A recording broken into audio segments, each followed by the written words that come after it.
Assalamualaikum warahmatullahi wabarakatuh. Waalaikumsalam warahmatullahi wabarakatuh. Gimana kabarnya hari ini? Alhamdulillah. Sehat semua. Anak, sebelum pembelajaran kita mulai, mari kita berdoa bersama-sama terlebih dahulu. Mbak Aura, selaku ketua kelas, silakan dipimpin doanya Mbak Aura. Mari teman-teman kita berdoa mulai. Bismillahirrahmanirrahim.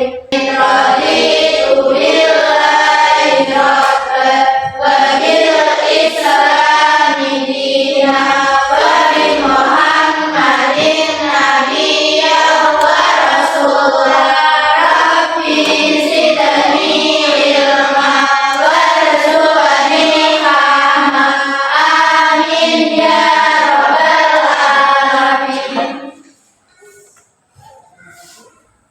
Anak, hari ini kita akan belajar pelajaran bahasa Indonesia dengan pokok bahasan akan di dunia. Anak semua punya HP, punya gadget, punya ya.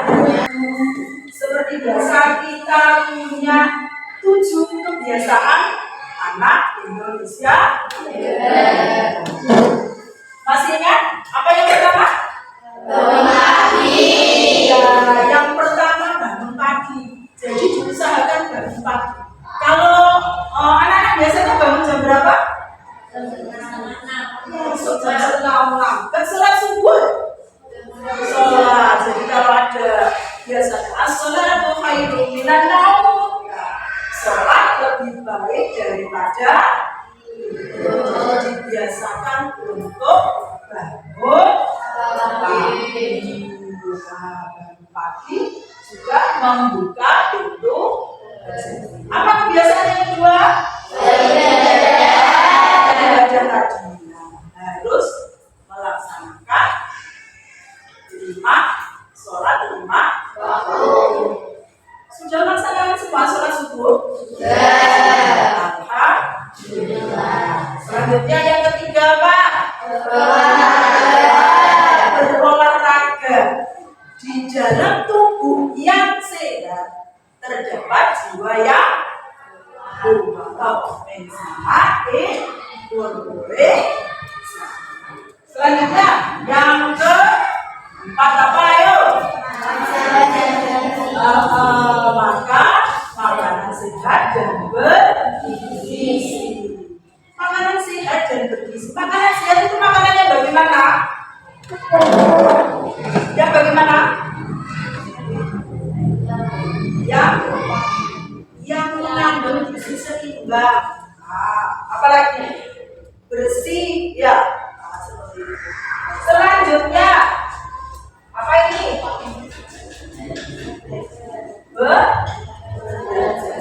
Gemar belajar. Sudah menjadi kewajiban dari anak-anak sebagai pelajar untuk belajar. Selanjutnya apa? 7 kebiasaan anak Indonesia hebat. Ini apa? Bermasyarakat.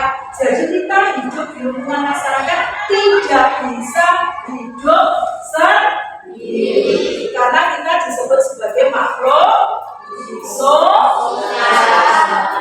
Sebaik-baik manusia adalah yang bermanfaat bagi orang lain. Khairun nas anfa'uhum linnas. Seperti itu ya.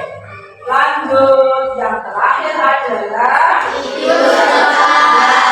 seperti itu. Dibiasakan. Coba untuk tanya, anak-anak kalau tidurnya malam jam berapa? Usahakan bangun pagi ya. Terus kemudian tidurnya lebih cepat. Jam 9 sudah mulai tidur. Jadi besok kita bisa langsung melaksanakan aktivitas dengan lebih ringan, lebih sehat. Oke, tadi 7 kebiasaan anak Indonesia hebat.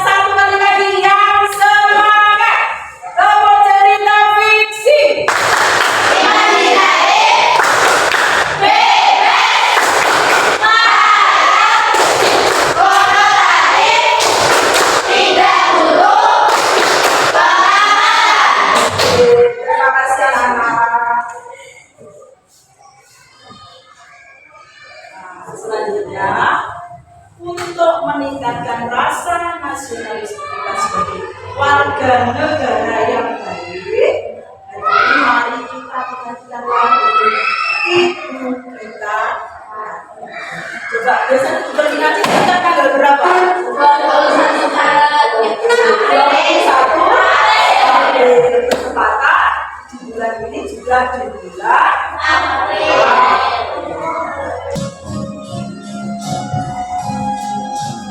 lagu Ibu Kita bagi kita.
Sekarang sebelum ke pembelajaran inti ada beberapa pertanyaan pematik untuk anak-anak. Coba perhatikan gambarnya.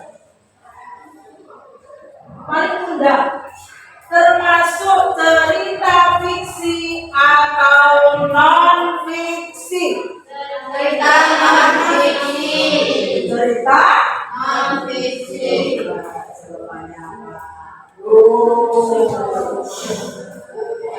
Benar atau salah? Salah. Salah satu ya. Coba perhatikan lagi gambarnya. Ki Hajar Dewantara. Cerita fiksi. Cerita fiksi non fiksi. Non-fiksi.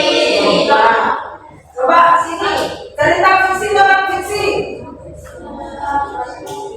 Ayo. Cerita fiksi non fiksi. Fiksi non fiksi. Non-fiksi. Yang jawab non fiksi angkat tangan. Tidak apa-apa, ayo coba. Non fiksi angkat tangan. Yang fiksi angkat tangan. Coba. Cerita non fiksi.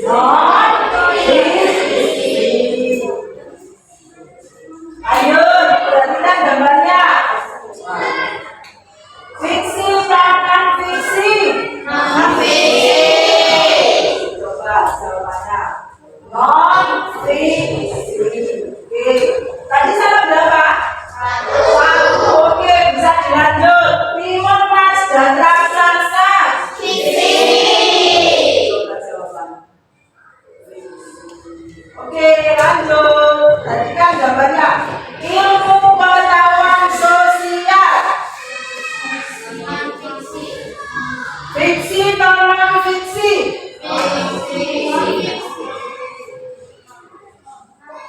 Fiksi atau non fiksi? Yang cerita non fiksi. Coba non fiksi. Jangan ragu-ragu ya.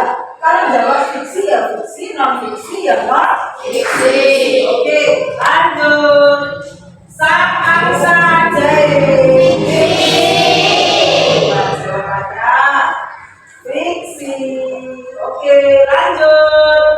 Terampil menulis surat. Fiksi. Non fiksi. Maka sudah salah berapa?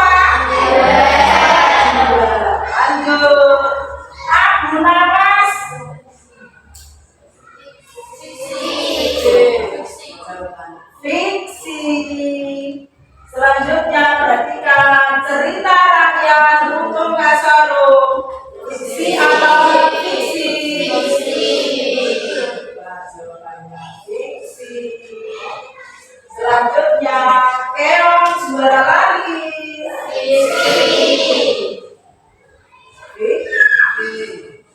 Selanjutnya, Soekarno sang guru bangsa.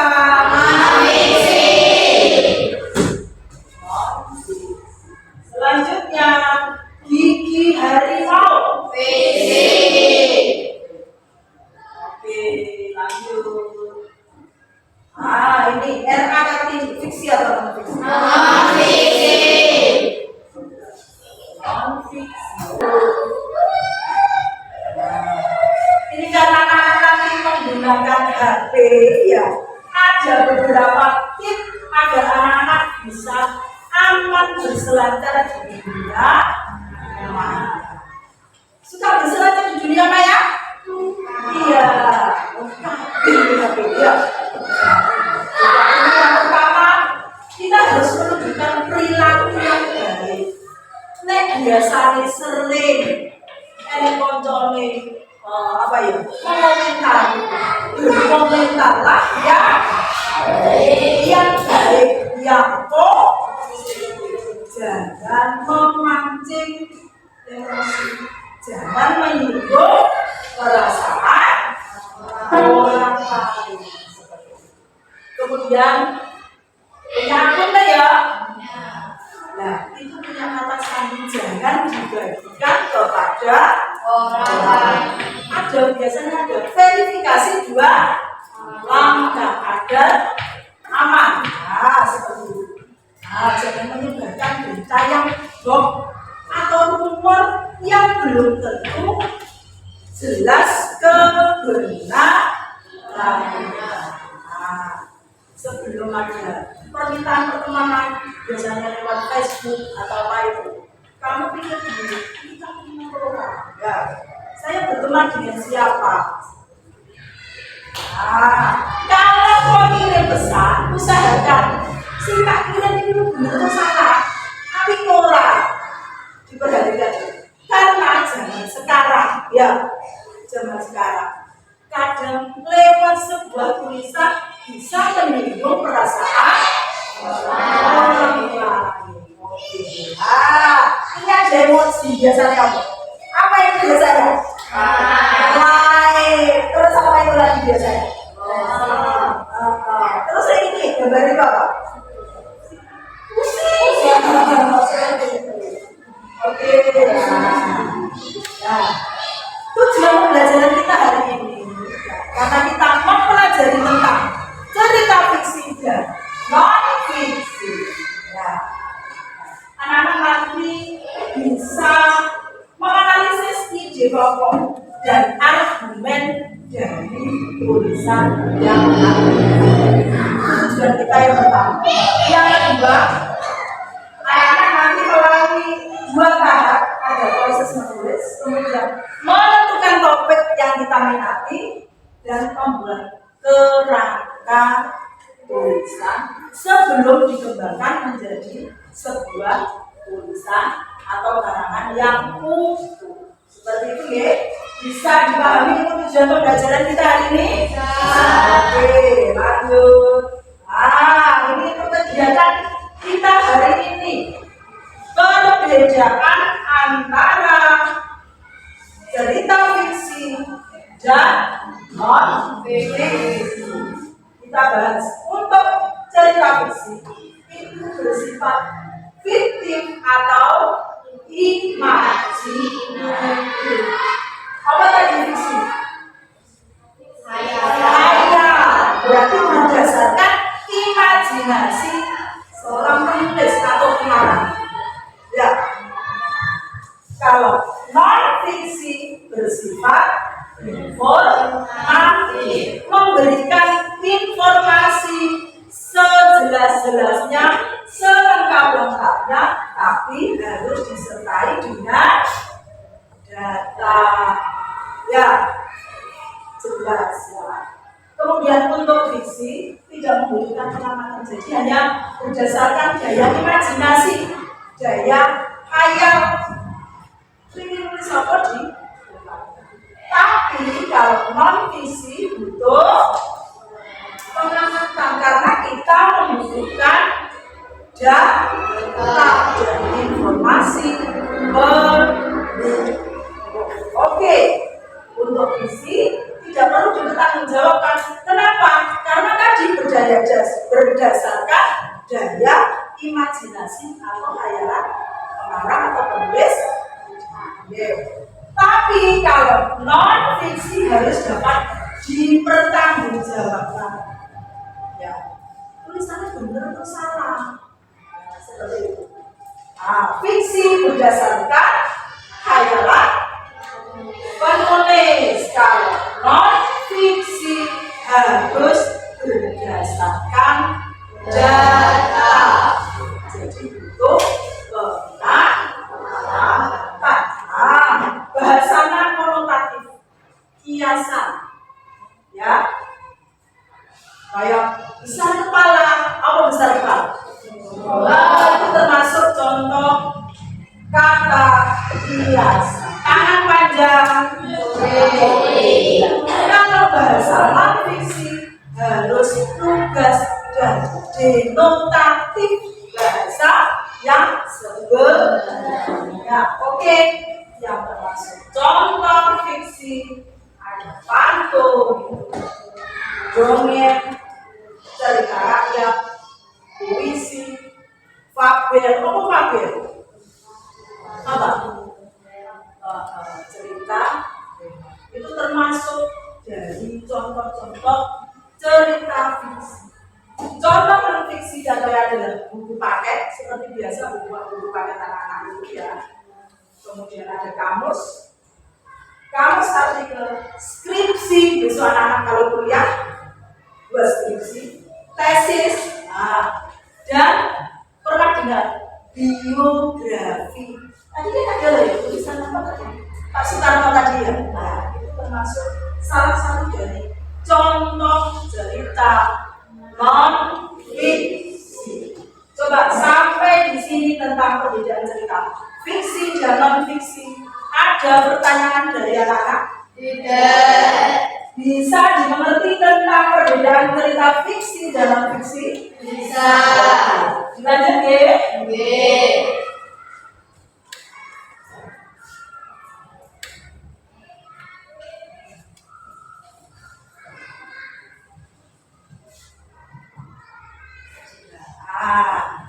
Ini ada pantun. Pantun termasuk cerita Fiksi. Ke pasar membeli ketan, sampai di rumah malah tumpah. Sayangi orang hutan, jangan sampai mereka punah. Perhatikan akhirnya aja. NH berarti bersaja AD. Oke, lanjutnya coba anak baca. Kalau yang keras bersama-sama. Adikku di mana usia? Bersamaan. Tinggalkan bahan-bahan fosil pergi dengan terbelah. Adikku sifatnya usil, anaknya juga susah makan. Tinggalkan bahan-bahan fosil, ganti dengan energi terbarukan. Ini contoh dari cerita fiksi berupa pantun. Bisa buat pantun? Sudah pernah buat pantun? Ini perhatikan anak-anak. Ini ada beberapa contoh yang termasuk dari cerita fiksi. Anak-anak bawa ke semuanya ya. Ini nanti bisa dibuka di HP masing-masing. Jadi kan, kalau belum ada perintah disuruh buka HP, jangan buka HP dulu. Berarti kan, ini contoh cerita fiksi si rusa yang kurang bersyukur. Rusa bukan yang bijaksana. Nanti di HP anak-anak kalian masing-masing bisa buka salah satu dari cerita fiksi ini. Ini juga ada cerita fiksi berupa puisi, pantun, puisi itu semua adalah contoh cerita Puisi. Ini judulnya adalah resep membuat jagat raya, karangan oleh Abinaya Dina Jamila. Coba Mbak Maura dibaca yang keras ini puisinya. Ya Pak. Resep membuat jagat raya. Ambil sebutir rotan yang sangat kecil, lebih kecil dari pasir. Lalu lempar ke tempat yang jauh dan meledak lebih hebat dari letusan gunung Merapi. Untuk jagat raya kosong seakan rumah tinggal penghuni. Kami kemudian dihujan matahari dan planet-planet dan meteor bermunculan jatuh di bumi. Seringkali tanpa ampun bumi kesakitan menangis menjadi air laut. Dan muncullah bulan dari bumi. Dan aku tak bisa ke matahari dengan suhu 10 miliar derajat. Kasih aplaus dulu. Resep membuat jagat raya. Ambil sebutir rotan yang sangat kecil, lebih kecil dari pasir. Lalu lempar ke tempat yang jauh dan meledak lebih hebat dari letusan gunung Merapi. Muncul jagat raya kosong, seakan rumah ditinggal penghuni. 3 menit kemudian, bumi dan matahari dan planet-planet dan meteor bermunculan jatuh di bumi. Seringkali tanpa ampun, bumi kesakitan menangis menjadi air laut dan muncullah bulan dari debu. Dan aku tak bisa ke matahari dengan suhu 10 miliar derajat. Ini contoh kecil. Jadi anak-anak bisa lebih baik lagi untuk membaca puisi. Seperti itu ya. Nah, ini cerita non fiksinya. Ada dongeng dengan judul Rusa yang tak pandai bersyukur. Rusa yang tak pandai bersyukur. Angin tertiup menerbangkan daun-daun yang menguning di sekitar danau. Seekor rusa sedang menunggu untuk tiba. Dia melihat bayangannya di danau yang jernih, bagai jernih. Rusa itu tersenyum melihat tanduknya yang megah dan kokoh. Aku rusa paling tampan di hutan ini, katanya dalam hati. Namun hatinya menciut ketika pandangan air danau menampakkan hatinya yang kecil dan lurus. Ya Tuhan, mengapa kau beri aku kaki kecil? Begitu si rusa. Dia membayangkan kalau saja kakinya bisa sebesar kaki gajah atau sepuluh kaki gajah. Tiba-tiba dia mendengar suara gemerisik dari balik semak-semak. Rupanya ada pemburu. Tanpa pikir panjang, rusa itu berlari kencang menjauh. Setelah sampai di depan taman, dia baru sadar bahwa kakinya yang rantinglah yang menyelamatkan jiwanya dari tendangan. Setelah membaca Mbak, ya ini adalah contoh cerita non fiksi berupa artikel dengan judul Kartini masa kini viral yang ada di media sosial kota pesisir. Setelah tadi Mbak Ula, coba sekarang ganti anak laki-laki yang baca. Ayo Mas Injil, yang keras dibaca ini.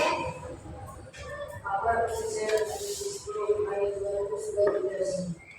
Surat Al-Qaeda sampai ini dan media sosial pesisir. Mata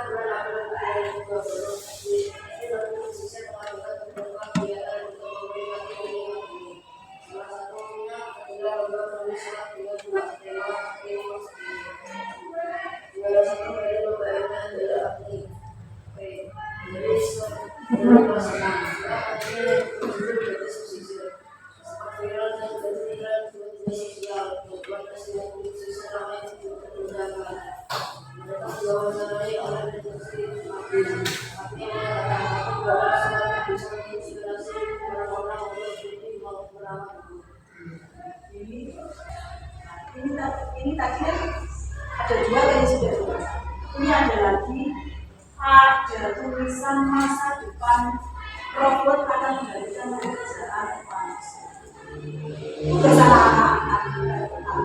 Setelah ini, setelah tulisan argumentatif dengan anak baca, ada beberapa pertanyaan yang perlu kalian jawab.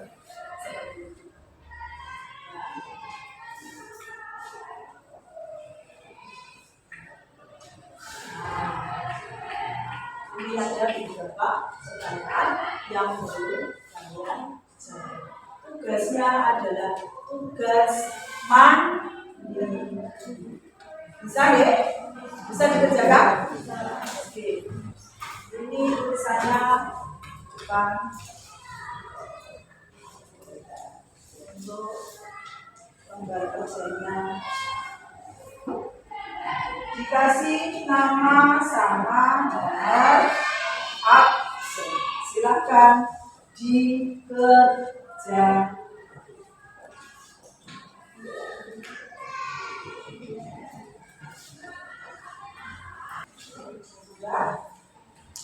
Silakan dikerjakan.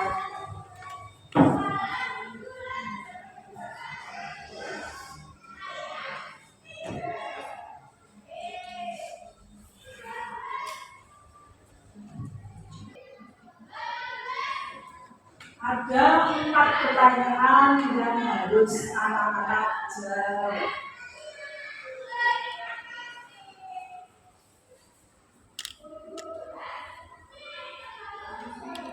Oke, nomor 1. Apa ide pokok dari tulisan dalam bacaan?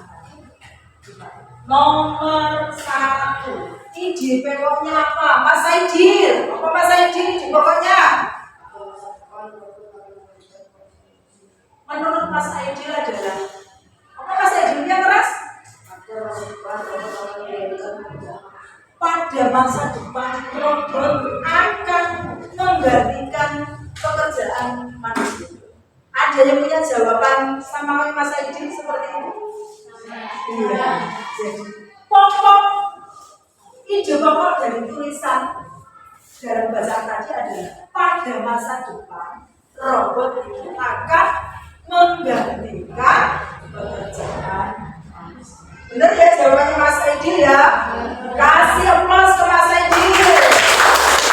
Oke, sekarang nomor 2. Sebutkan 3 argumen penulis mengapa robot akan menggantikan pekerjaan manusia. Mbak Cika, Mbak Cika, Mbak Cika, 3 argumentasi ini menulis. Yang pertama apa?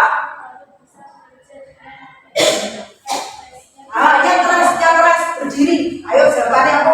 Yang jawab berdiri. Yang satu apa Mbak Cika? Alasannya apa? Bisa bekerja dengan lebih efisien dan tidak lelah. Yang pertama, yang kedua? Robot juga lebih teliti dan konsisten dalam bekerja sesuai dengan mereka. Oh ya, oke. Yang ketiga?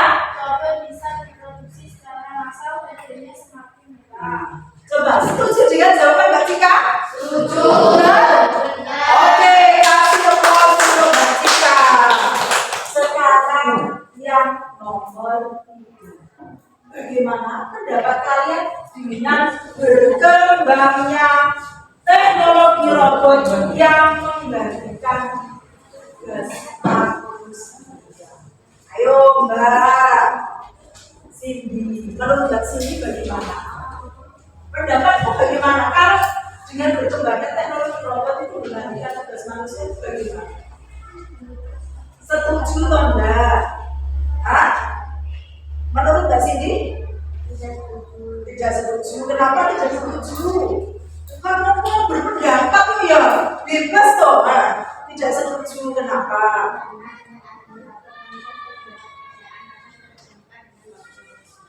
Menurut Mbak Cindy, pekerjaan ini digantikan robot, manusia itu akan kehilangan pekerjaan, sulit mencari pekerjaan karena banyak tergantikan oleh robot. Menurut pendapatnya Mbak Cindy, ada yang berpendapat lain?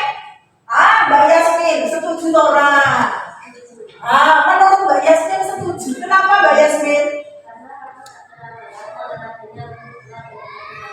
Menurut Mbak Yasmin, di robot itu tenaganya lebih kuat. Dia tidak punya rasa lelah dari Mbak Yasmin. Bisa terus. Jadi, mau namanya pendapat. Apakah menurut Mbak Cindy benar? Yuk benar, menurut Mbak Cindy benar model berpendapat yang jadi. Menurut Mbak Yasmin benar, ya benar. Jadi dengan adanya perkembangan teknologi robot, sebenarnya ada dampak positif dan negatif. Nah, seperti ini ya. Negatifnya apa? Dengan robot. Yang ada itu terus bergaya kok. Kabeh di robot. Aku gak kangelan buat penggawe. Benar, benar. Itu menurut Mbak Cindy. Dia gak setuju. Menurut Mbak Yasmin, ya perlu banyak robot itu. Orang manusia ini kan dua rasa lelah, dua rasa capek. Jadi robot kan kita tidak memprogram. Ya. Pekerjaan itu cepat selesai, seorang teliti. Menurut Mbak Yasmin juga jadi ada dampak positif dan negatif dengan adanya perkembangan teknologi robot. Bisa dimengerti sampai sini? Oke, lanjut yang keempat. Apa yang dimaksud dengan belajar sepanjang hayat? Coba Mbak Jovita, atau Mbak Jovita, apa sih dimaksud dengan belajar sepanjang hayat? Oke, berdiri Mbak. Ayo. Belajar sepanjang usia tidak kenal waktu. Selama masih hidup kita dilakukan untuk belajar. Jadi yang dimaksud dengan belajar sepanjang hayat, ya seperti yang dikatakan Mbak Jovita. Belajar sepanjang hayat, sepanjang waktu. Hayat itu hidup. Jadi selama kita masih diberi umur, manusia belum meninggal, belum mati, kita masih diwajibkan untuk terus belajar. Pernah lihat? Carilah ilmu walaupun sampai ke negeri Cina. Sampai di sini ada pertanyaan? Bisa lanjut ya? Sekarang di sini nanti anak-anak ini sudah dibentuk dalam bentuk kelompok. Tugas kalian, coba ini ada 4 topik. 4 topik. Coba perhatikan semuanya. Pelestarian perekonomian yang lebih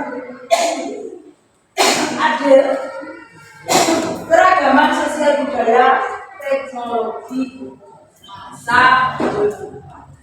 Dalam menulis tulisan argumentatif, langkah yang perlu diperhatikan adalah yang pertama tentukan topiknya 2. Kemudian kita membuat kerangkanya, melakukan riset, membuat tulisan dan tulisan sampai tulisan ini jadi dalam bentuk utuh.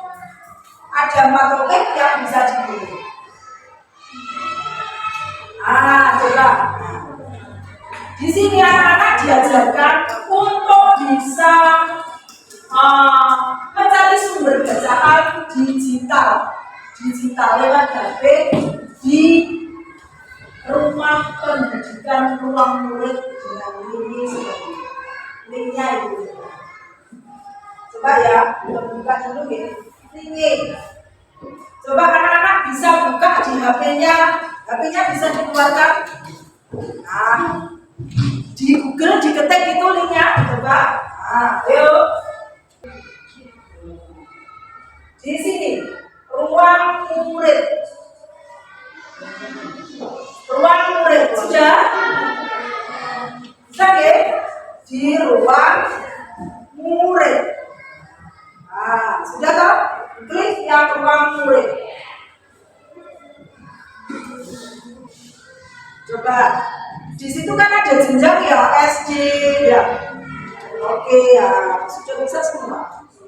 Nah, jenjangnya ambil SD, diklik SD. Sudah? Oke, sudah. Kelas berapa di situ? 6. Oke. Mata pelajarannya dipilih. Bahasa Indonesia. Terus kemudian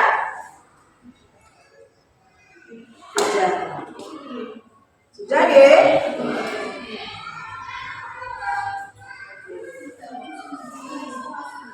Nah, terus di situ kamu bisa buku untuk semua dikembalikan ya. Cari bukunya apa, ditulis sosok buku cerita fiksi, atau kamu tulis langsung di situ judulnya, contoh Sang Kuliah seperti itu. Contoh Yulia. Terserah kamu cari apa, dicari buku cerita fiksi ya diketik seperti itu. Ini maksud saya nggak bisa. Nah, selanjutnya ini ada lembar kerja dalam bentuk kelompok. Ya, nah topiknya ini mau teman gitu. Topiknya dari 4 tadi. Aku nggak tahu tadi kembali. Ini kan ada 4 toh. Pelestarian lingkungan, perekonomian yang lebih adil, keragaman sosial budaya, dan teknologi masa depan. Berarti termasuk cerita apa? Perlu apa? Perlu pengamatan, perlu data, perlu alasan yang utuh. Kamu tentukan topiknya ini satu-satu. Sekarang karena ini 4 kelompok. Kelompok 1 cari yang pelestarian lingkungan. Yang kelompok 2 perekonomian yang lebih adil. Kelompok 3 keragaman sosial budaya. Yang keempat teknologi masa depan.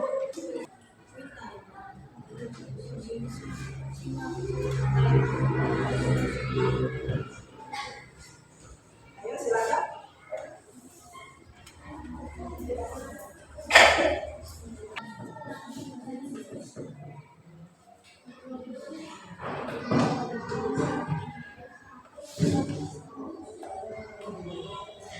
Pelestarian lingkungan. Itu Bapak, pentingnya menjaga kelestarian lingkungan demi keberlangsungan hidup manusia di masa depan. Kerangka tulisan. Argumen 1. Pertanyaan pendukung. Pernyataan pendukung. 1. Membiasakan diri membuang sampah pada tempatnya. 2. Menerapkan konsep reduce, reuse, dan recycle untuk mengurangi timbulan sampah plastik. Argumen 2. Pernyataan pendukung. 1. Menanam pohon di sekitar rumah atau area gundul. 2. Tanaman berfungsi sebagai daerah resapan air. Argumen 3. Pernyataan pendukung. 1. Mengurangi penggunaan listrik dan air yang berlebih. 2. Menggunakan energi alternatif yang ramah lingkungan.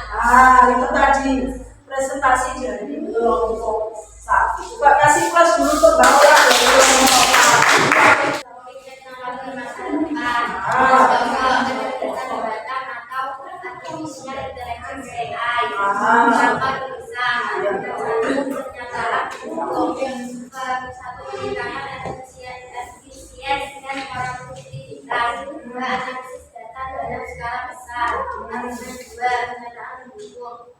Inovasi berbagai sektor. 2. Ketersediaan 24 jam sehari tanpa istirahat. Argumen 3. Pernyataan pendukung. 1. Peningkatan pengalaman bangunan dan pelayanan. 2. Pendidikan yang lebih mandiri. Oke, kasih aplaus untuk kelompok. Nanti juga nggak bisa memperoleh. Topik perekonomian yang lebih adil dan bahwa menciptakan keseimbangan antara kebutuhan ekonomi dan Cepat-cepat. kesejahteraan untuk kerangka tulisan argumen 1. Pernyataan pendukung. 1. Memberikan akses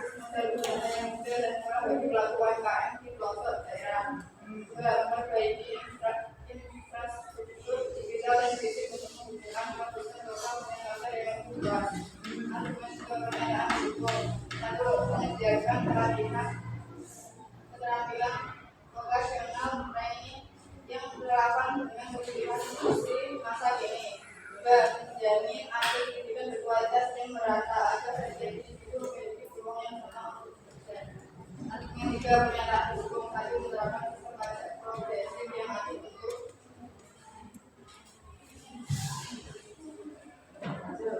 dari program sharing pengaman sosial. B. Mengalihkan subsidi energi yang tidak efisien menjadi subsidi langsung untuk kesehatan dan kebutuhan masyarakat. Oke, kasih plus untuk kelompok 2. Nah, sudah. Sekarang anak-anak coba buka HP-nya masing-masing, kita kerjakan di seperti biasa, nama lengkap, pilih kelas, nanti nilainya bisa dilakukan. Ayo, silakan, selamat mengerjakan. Nilainya silakan dibuka. Ayo.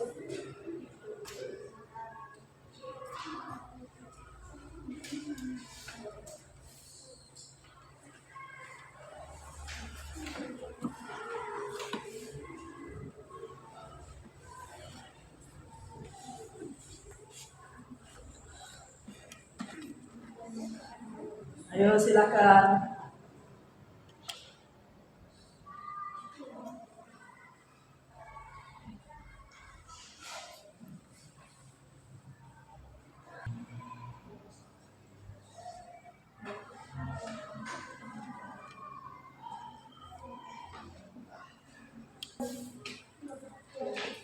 Sudah, Mas Akbar sudah dapat nilai berapa Mas Akbar? Mas Akbar dapat 83. Mbak Aura dapat 100. Mbak Almira dapat 83. Jovita 83. Mbak Cindy dapat 96. Kita ke kegiatan HP-nya dimasukkan dari kegiatan kita, pembelajaran kita hari ini dapat kita simpulkan bahwa ada cerita fiksi dan non fiksi. Cerita fiksi itu berisi narasi imajinasi atau rekaan ataupun hayalan.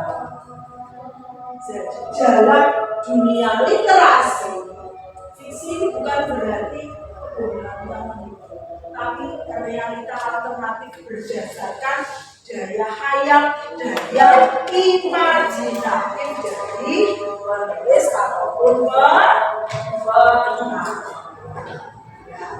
Jadi di situ bisa berisi tentang pesan-pesan moral, ya, melalui cara penyampaian yang lebih indah, yang lebih kreatif dan inovatif.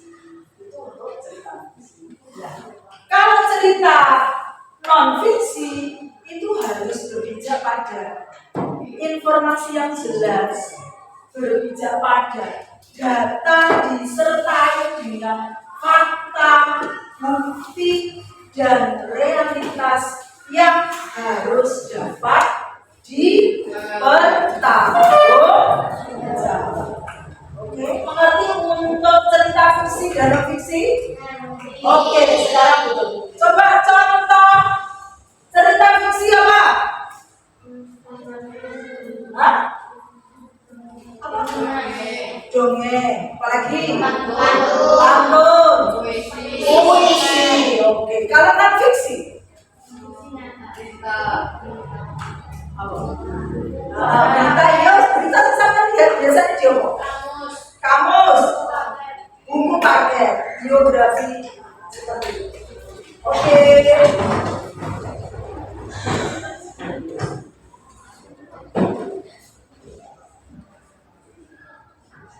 Nah, sekarang coba ada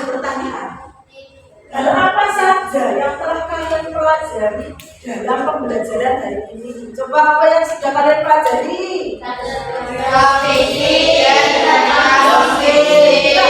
Belajar tentang cerita fiksi dan non fiksi. Kalau cerita fiksi adalah cerita khayal dan imajinasi. Kalau non fiksi lanjut. Bagaimana perasaan kalian setelah mengikuti pembelajaran kali ini? Bagaimana perasaan kalian? Apa sih membuat sampai senang? Apa boleh? Seru. Apalagi? Sing sampai senang. Banyak permainan. Apa nih? Lebih. Mana lebih? Lebih. Nah, sing tidak senang, yang tidak senang untuk pembelajaran hari ini bagi anak-anak. Kenapa?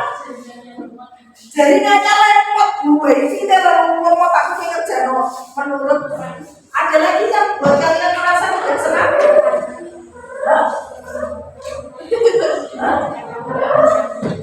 Panas buruannya bu, gak ada kipas angin dan AC.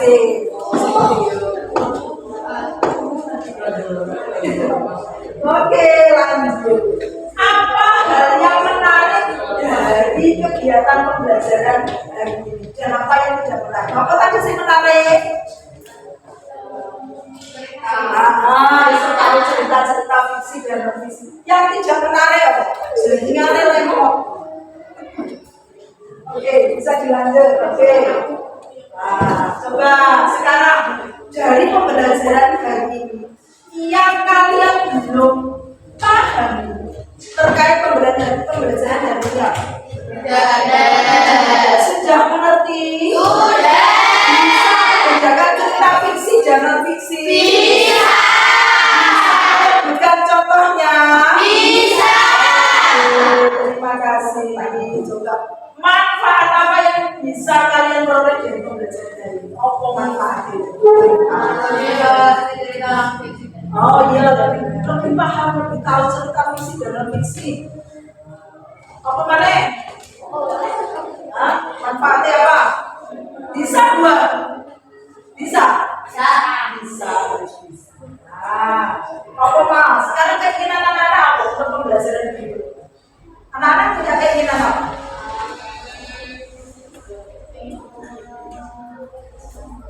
Pengen apa? Pembelajaran berikutnya.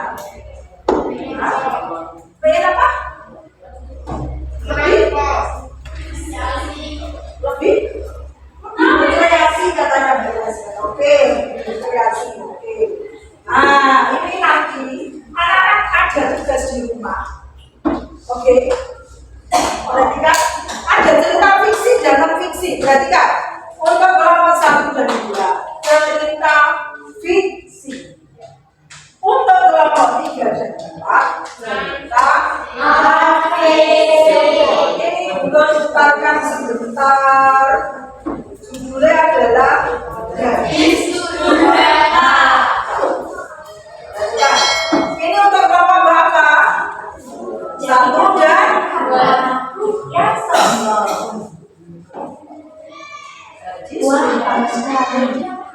Ternyata jauh Berapa Pak? Nanti kan bisa kamu kan jadikan di rumah, coba video ya.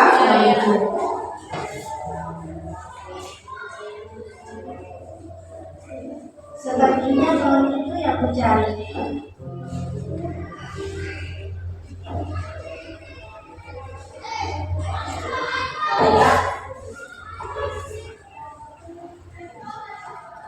Selamat siang Pak, benarkah ini pohon yang berumur ratusan tahun itu?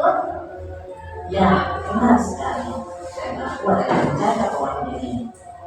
Syukurlah, akhirnya aku menemukan pohon ini.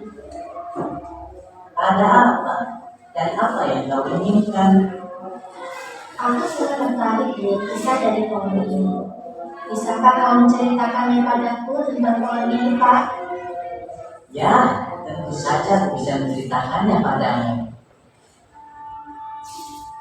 Pada zaman dahulu kala, Tepat di pinggir hutan terdapat suatu rumah tua milik seorang janda miskin bernama Marja bersama anak gadisnya yang bernama Siti.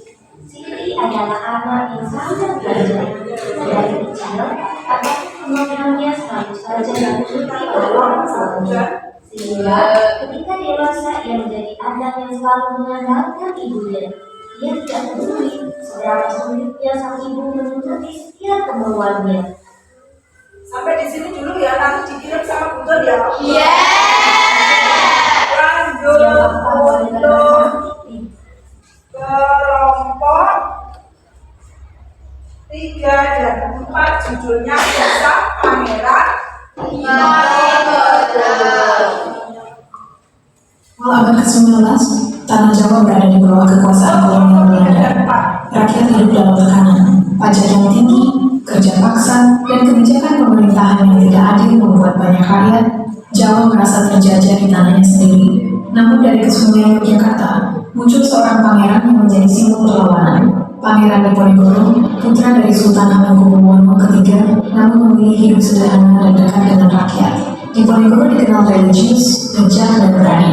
Ia kecewa dengan Kesultanan Yogyakarta yang mulai tunduk pada Belanda. Tapi puncak kemarahannya berat ketika Belanda membangun jalan yang melintasi makam leluhurnya tanpa izin. Sebuah penghinaan. Abad ke-19, tanah Jawa berada di bawah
pembelajaran kita hari ini dengan baca Subhanallahumma wa bihamdika asyhadu an la ilaha illa anta astaghfiruka wa atubu ilaik.